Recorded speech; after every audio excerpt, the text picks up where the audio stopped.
welcome to the S&F Life. So guys, today we are back again with another video, and today we are going to talk about our lovely baby's birth. Don't do it.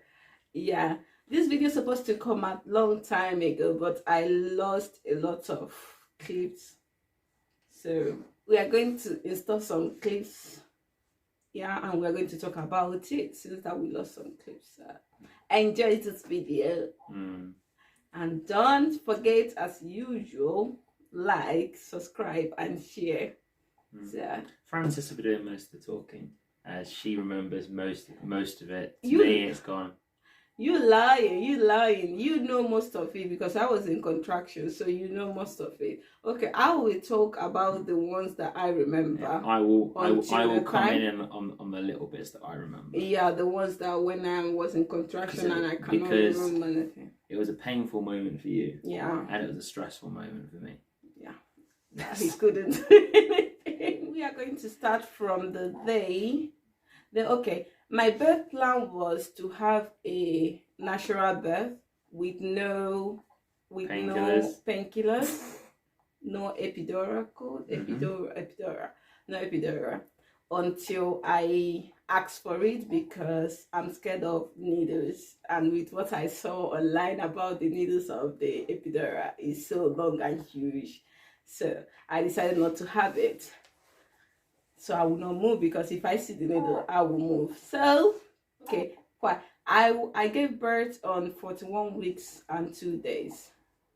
So my due date, when it got to my due date, which is my 40 weeks pregnant, they decided to do a sweep because they couldn't do it before then. Over here, you have to wait until your due date to do a sweep. To try and induce you. Yeah, to try and induce me. So I went for an appointment on my 40 weeks pregnant, and yeah, they couldn't do the sweep because I wasn't dilated, nothing. So I went back home. I tried all the remedy. I tried everything, which I'm going to do a video of what I tried. I went for a walk. I ate everything, did everything. And nothing. Then 2 days later, I booked another sweep to try again. And I went with him. And it was at that point I was dilated, nothing, just nothing, yeah, not even 1 centimeter, and that was 40 weeks and 3 days or 4 days, something like that. So I was booked for another sweep. And I went for the third try of sweep, and nothing again. Nothing again. The midwife tried her best, tried everything, and nothing. And at that point, baby was moving perfectly. I had a very smooth pregnancy, but the delivering is a problem. Mason was relaxing so well inside there. I think you're just relaxing him. I wasn't relaxing him. It's like I'm comfortable in here. Okay then. When yeah. You're comfortable. Yeah. So after that, I went home, and I think on that day, the 3rd day sweep, that was when I started feeling the first contraction. Just feeling it before then? Yeah. I was feeling a little because my contraction, my level was 2. They just weren't regular. Yeah, 2 days level. So, what else? Yeah, I was feeling contraction that night, so I called the hospital. They said that it's not regular, that it's nothing. So the contraction started from by 11 in the night and end 1 o'clock in the morning. So no, the intense ones, yeah. No, I mean the normal one. Yeah, the intense one. The first day contraction before the level one. So I didn't go to hospital the next day. When I went for the 3rd sweep, they programmed me for inducement of labor, which is on the 15th. But on the 14th, I start having another contraction, the intense one. No, they set you for the 14th, love. Yeah. Okay, It was the 14th day. Is it? Because we went in on the night of the 13th. Okay. You see why I have him here to correct me because. Or should I say we went in on the night of. We 13th. went in on the 14th early morning, wasn't it? Is it at 5 o'clock? Yeah, I was having my contraction. The second contraction, so it started being intense. Then we came in on the morning of the 14th because we was there 24 hours before Mason was born. Yeah, so I called the hospital and they said, yeah, you can start coming. No, they said I should try see if I can wait for like someone. I told them, okay, I'll try and wait for 1 hour until it gets more regular. Yeah, so I'm going to put my contractions here. Was it 5 o'clock we got there? Yeah, we got there 5 o'clock in the morning. So when it started, after 1 hour, I started like feeling so badly. So 5 o'clock, 4 o'clock, we left the house and we went to the hospital and we get there. Someone started. Yeah. We get to the hospital at 5 o'clock and that was the intense one. Boom, boom, boom, boom, boom. The tiredness of that time is coming back. Yeah. So intense that whenever Steven is touching me, I'm like, don't touch me. I like in the car. Don't talk to me. Don't talk to me. Don't breathe on me. Anything that he's doing is so annoying at that point. I don't know. I wasn't doing it on purpose, but I think it just depends. Do you know? I can remember when I was in contraction and he was like, baby, it's all right, you can do it, like trying to help me because you felt helpless in it. Mm-hmm. So he trying to help me. She goes, get off, don't touch, don't talk, shh, leave me. And I'm like, it's all right. And you're like, rub my back, and then the next minute I rub it, and you're like, not there. Did I do that? I didn't do not there. You did. Okay. Yeah, because when she felt heavy pain contraction, she wanted her back rubbed to try and ease it. Yeah. And then then next contraction she'd ask, and then as soon as I rub her back, all of a sudden the contraction pain was there. She was like, not there. Okay, I'm going to insert a video. I think I have a video of that one, something like that. Hi guys, welcome to the S&F Life.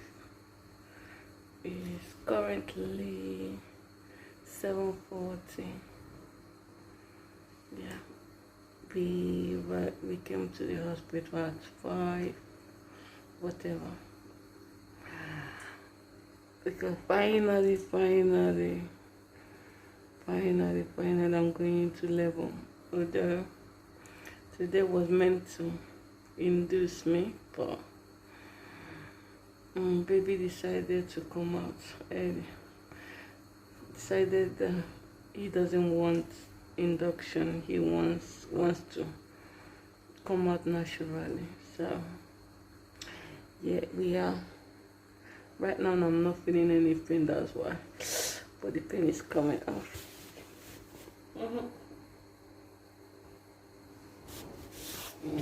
Can you hold this phone for me, please?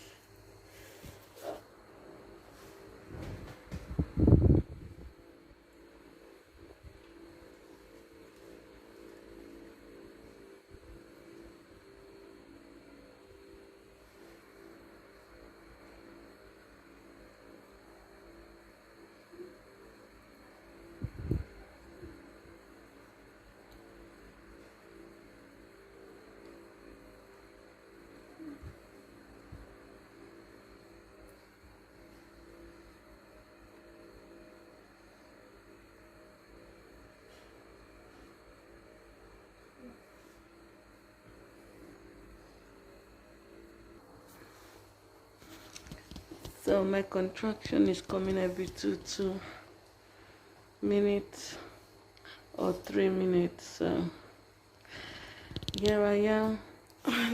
Thank you. So my aim is to do everything naturally. I took paracetamol and yeah, hopefully I will survive this without epidural. But the pain is so painful. I never knew that this is so painful like this. my waist, my back is on fire. So after the contract, they move us to the ward and they induce the labor. They break my water. Eventually. Yeah. But before they broke my water, I was feeling so much intense that I asked for painkillers. They gave me paracetamol. And paracetamol wasn't doing anything. And me, in that moment, I was planning not to have the Yeah, because you epidural. wasn't allowed any main painkillers until you was actually in labour. Yeah. Because when we got there, they put us down to a ward until you was actually dilated enough to go to the labour suite. I remember they giving me gas and then when we was in the ward. No, one was in labour room, and later they sent us to the ward because I wasn't dilating and nothing. You was only allowed gas and air while they examined you. Yeah. So when they sent us to the ward, they was giving only paracetamol and there was another one. Cocodamol. Yeah. And that's it. Later, I think I dilated to. I started having very intense contraction. Well done. Oh. Well done, love. Oh. Oh. Oh.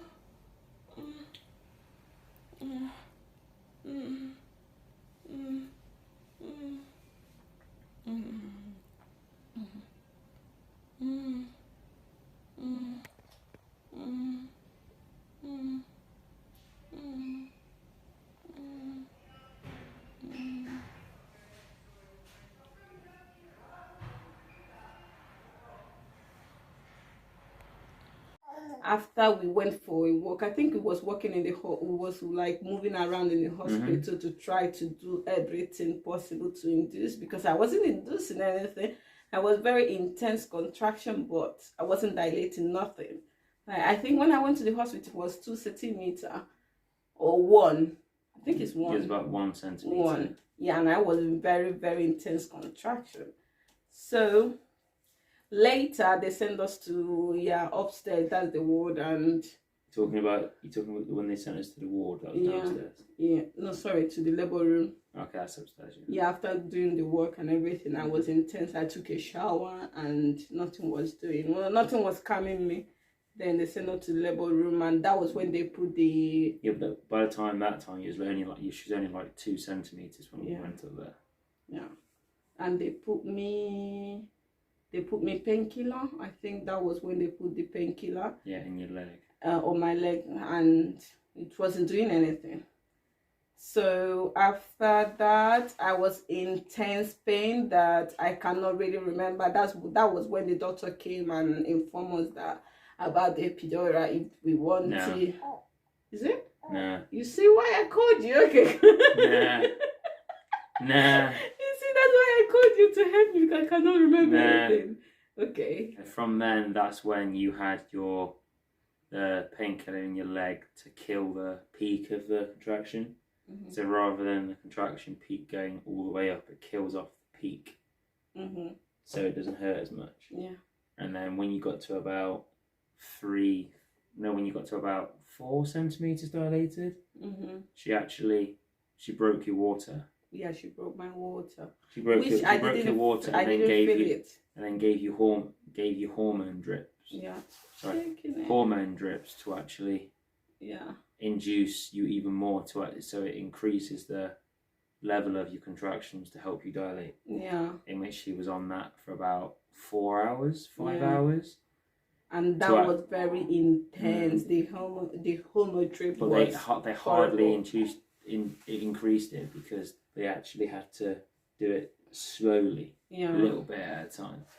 But little man wasn't coping well with it. No, after what they put to me to provoke. But then you only lasted about an hour and a half on it, and then you asked for the epidural. But she was like paralytic.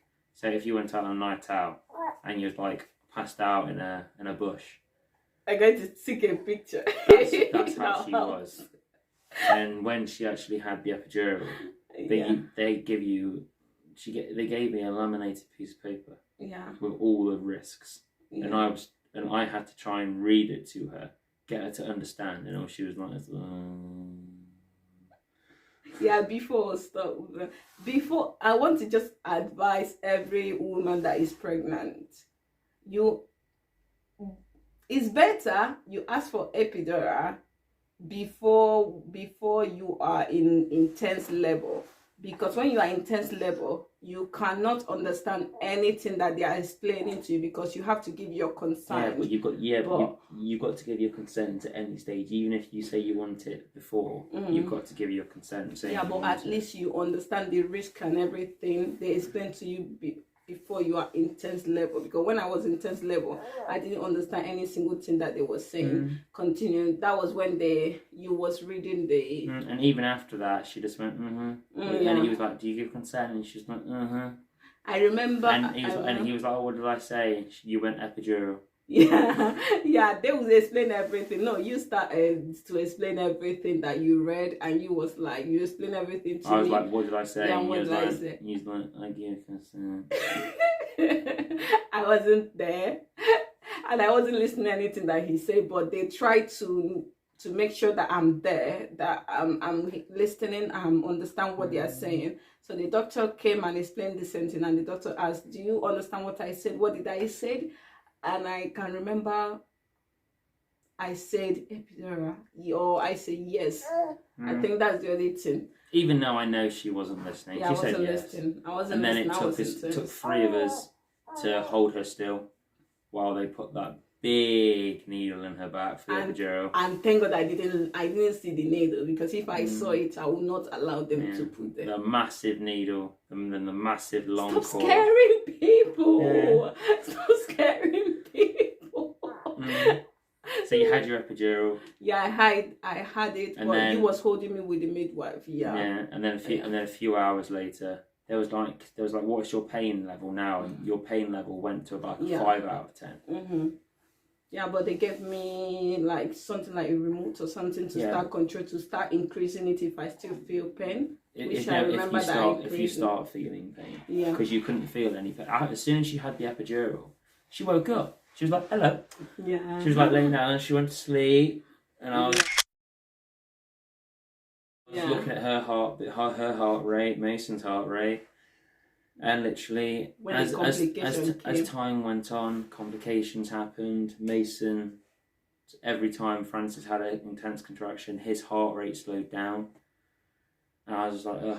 So at one stage, we had like 9 people, doctors and midwives. We had like 3 doctors and midwives. Yeah. Oh, that was when I was sleeping then. At one stage, we had like 3 doctors and 6 midwives, all in the same room, looking at the graph, going, "Oh yeah, this was high, this was low," and checking through it. And they're saying about the fact of just saying to me that his heart rate's going down quite a bit on the contractions, and that it's not, if continues happening, we're going to have to look at C-section. Yeah, Mason wasn't liking the this one was asleep. Yeah. So all I was doing was sitting there looking at his heart rate, looking at your heart rate, looking at it go down.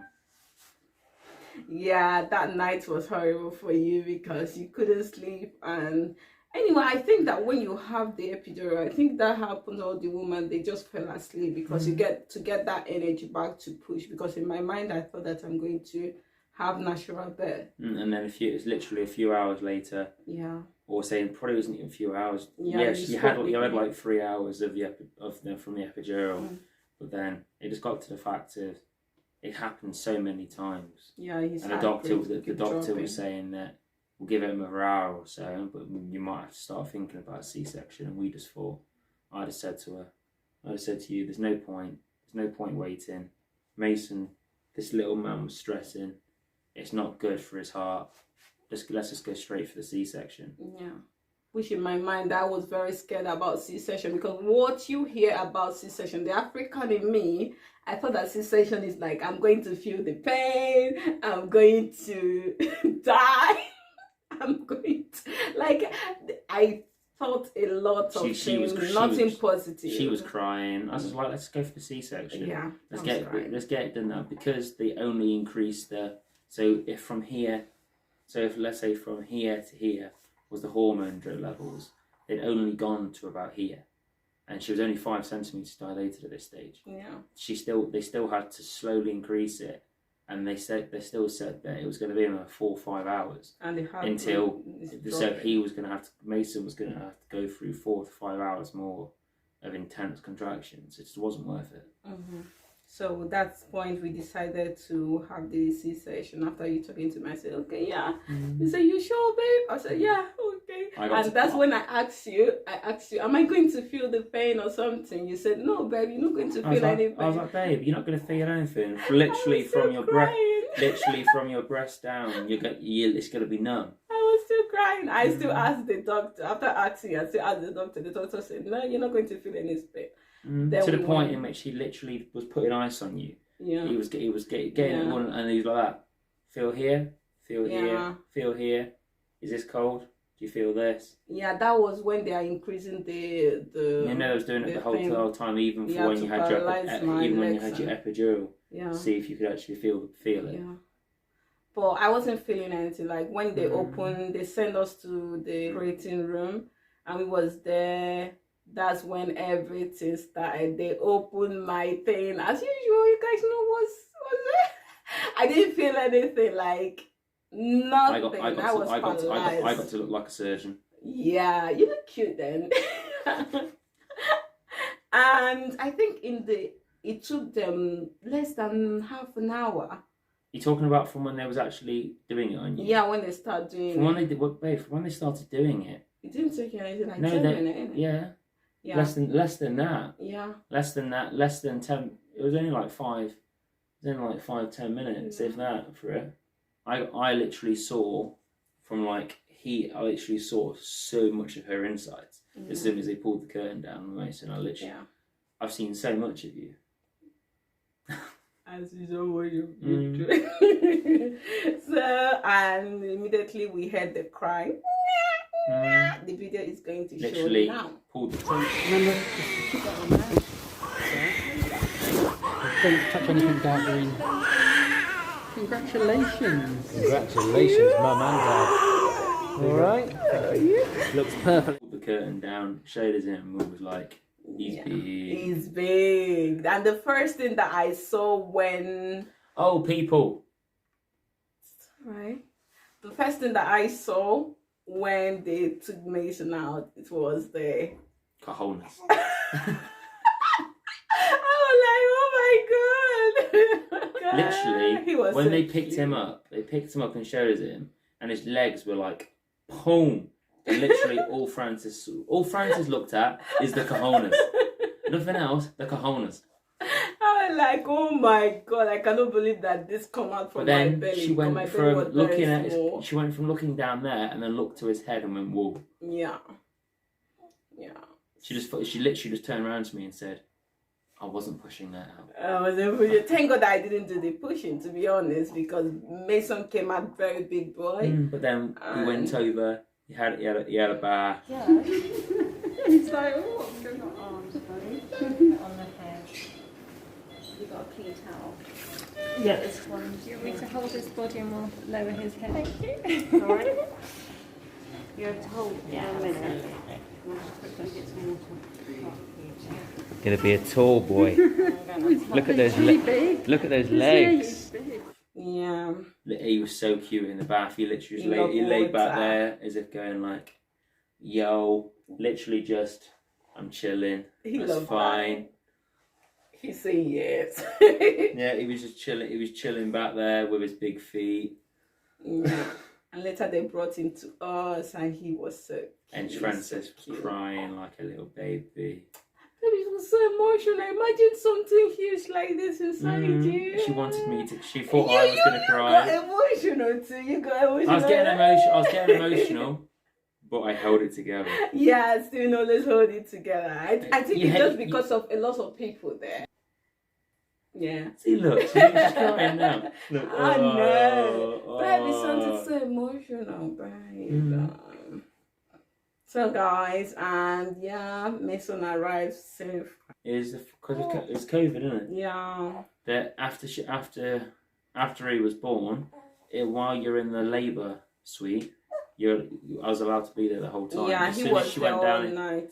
I was there for the whole 24 hours. As soon as he was born, as soon as it got actually to the next day, So he was born at 5. Yeah, no, 5:24. Yeah, He was born at 5:24. So I was there for the almost 24 hours. So no, so I was there for 24 hours for the day before either, because when we came in at the 5 a.m. the 5 a.m. the morning before, I was there all day, and then when it got to like 8 o'clock, they said visiting hours. They was going to try and kick me out at like 6 o'clock. Yeah. I said, I'm not going. I was like, I'm not going. I literally live so far away. I'm not going to go home, and then within like 20 minutes, I might get a phone call saying I need to come back. So they let me stay on for a few more hours. Yeah. And then that's when the labour suite actually came down and got us before they was going to get me to go. So they got us up into the labour suite before you was even ready, so I could stay. Yeah. But then once he was born, so I was there for the whole day before. At least. So I was there for 24 hours, and then I was there for the whole day the next day, and then got kicked out at like 6 o'clock in the evening with a wife in which has just had a C-section, in which I can't move. Literally in bed. I'm doing everything. I even changed a nappy before His first pool was a midwife, and later the second pool was you that did it. Yeah, literally you was on the bed. I was literally moving everything literally in your reach, and I literally felt so bad because I had to leave you. I had to leave you and baby, and you was just like, don't go. Yeah.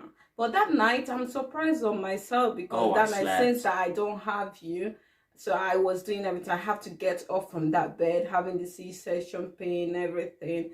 Get up from that bed, do things. Although the midwife was helping me, everybody was helping me. Getting you everything you needed. Yeah, it was so nice. And I slept that night now. All my days I slept. Yeah, I called him in the morning because we didn't know. Although they told us in 24 hours we are going to go 24 hours, that we are going the next day. Yeah, they said that as soon as I get there. Yeah. They said as soon as I get there, you could get discharged. Yeah, they said. So I was planning on getting there early morning, but then during the night my alarm went off, and I was just like, nah. Yeah. I literally was half asleep, and obviously my brain went nah.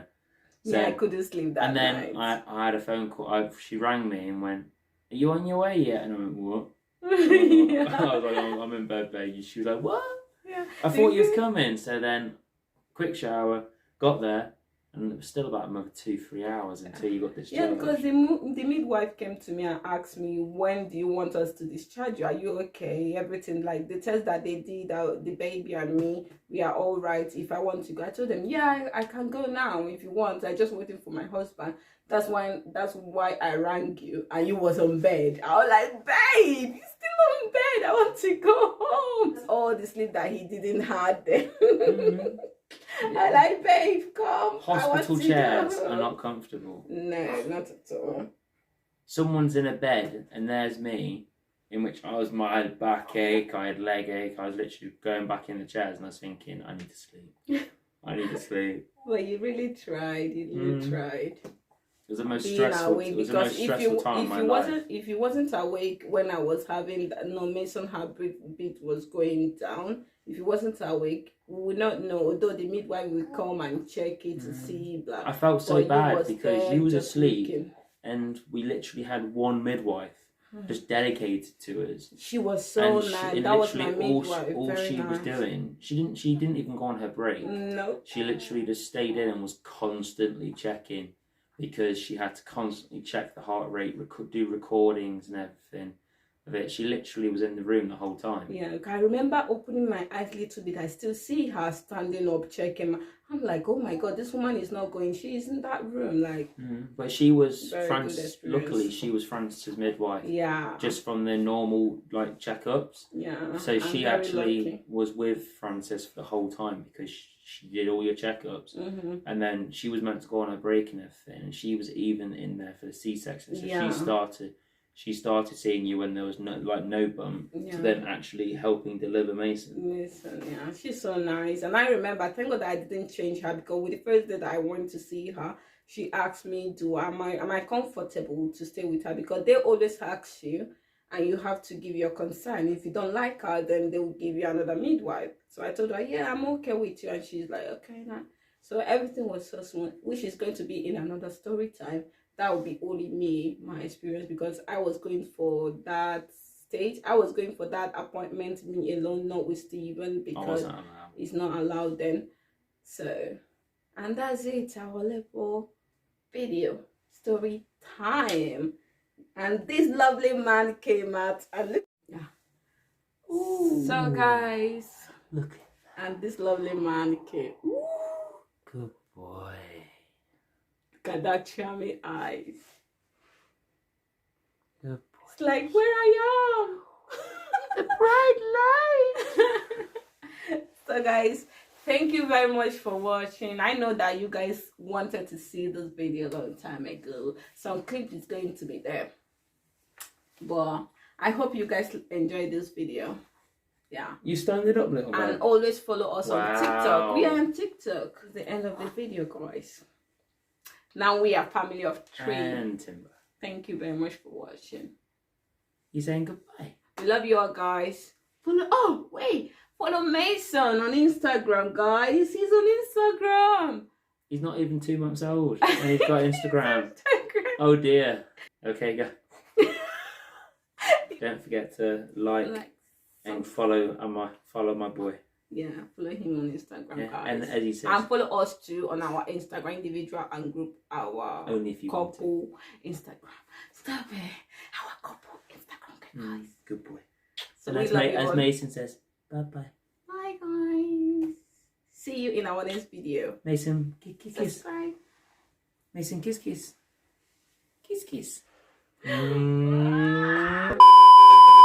Hi guys, now we are 3 and now I'm a mother.